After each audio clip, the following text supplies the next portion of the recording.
You go tell everybody, I've launched my new accounting firm, I've launched my new legal firm, I'm now doing HVAC, I'm now doing swimming pools. And you get a few clients and then you get busy and then you turn that all over to somebody else. And then you wonder why you're struggling. People give up, they get to $1 million. That's where most people give up. They're like, oh my God, we finally got to $1 million. The hardest part is figure out how to bust through $1 million and get to 3. That's why 97% of businesses are all trapped under 3 million. So you have to be scrapping when you're small, because you got to be like, I don't have time to sit down. I can go to ChatGPT and say, write an article about Brandon Dawson and Grant Cardone partnering and how it's good for the business community. Boom, it's done. I'm done. I just cut and paste it and go.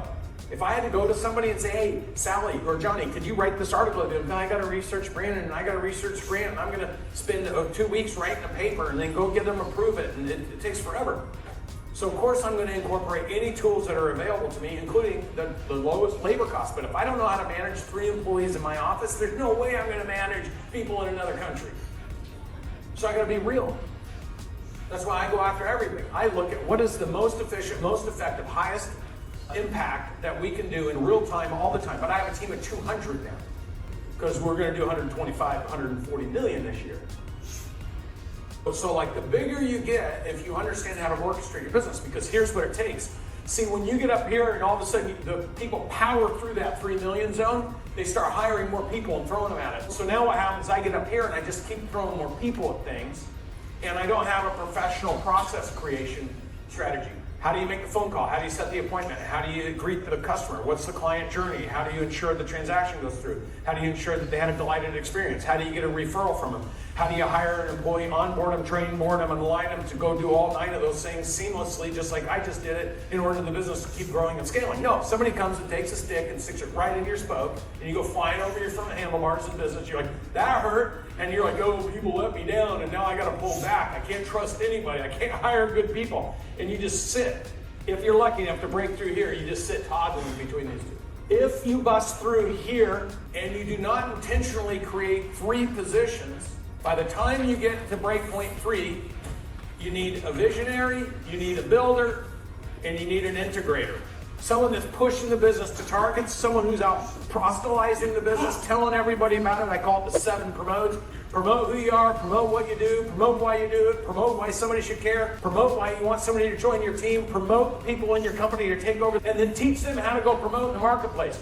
You do that when you start your business. You hang your shingle, you get your business card, you spend 32 renditions on your logo because you want it to look cool. You go tell everybody, I've launched my new accounting firm, I've launched my new legal firm, I'm now doing HVAC, I'm now doing swimming pools. And you get a few clients and then you get busy and then you turn that all over to somebody else. And then you wonder why you're struggling. Before I hire one other person, you asked me how I knew I was going to hit those numbers, because I knew what I needed in my life. See, the rule of 3 says at 15 million, I need these 3 people, and then they each have to build underneath them. So the rule of 3 starts with you, plus 2, and then you triangulate, and then once you get the rhythm going, all of a sudden you're no longer allowed to do anything by yourself.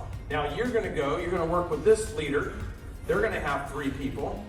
This leader is going to have 3 people. You're going to work with them, and you're going to toggle between them to get all of you working the way you were working, and then you're going to do it again. And then these people are going to hire 3. And what happens is every time you add a new person, you document what's their role, what's their education needed, what's their responsibility, how are we measuring their impact on the business, and so all of a sudden now, you have the objectives, the knowledge and skills and abilities of the person I need hired. You have the competencies, what experiences, individual and team experiences, and you have the metrics. How am I measuring your success? Remember the KPI. I'm hiring you as a new outbound telephone person. What's our target? 250. What's our set appointment goal? 40. What's our sales? 6. What's the dollar value? $5,000. So I'm telling you that the day I hire you, now I'm going to work with you until you can do that. And 30 days, 60 days, 90 days, if you're still like slopping around, I'm going to remove you and I'm going to bring somebody else in. And I'm going to keep doing it until I find that person. And I'm never going to hire 1, I'm going to hire 2, because none of you know how to hire, none of you know how to fire, so you're practicing on everything. So if you only have 1 and it goes well, you're like, man, I'm a 10. I did it once. And then you're disappointed forever. But if you hire 2, you get 2 things, and this is 2 things you need.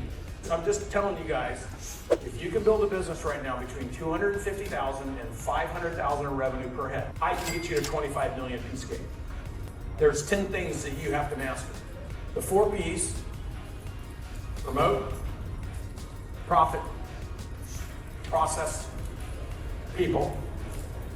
The 4 M's: model, mimic, master what works. This is why the competencies and the objectives, because if you don't tell your employees what model and mimicking is, they don't know what to train. If you're not measuring through the key performance indicators, the MOI scale, they don't know if they're doing good or bad. It's called formatting a business. And then the 4th M is multiply. Multiply the 4th P, your people.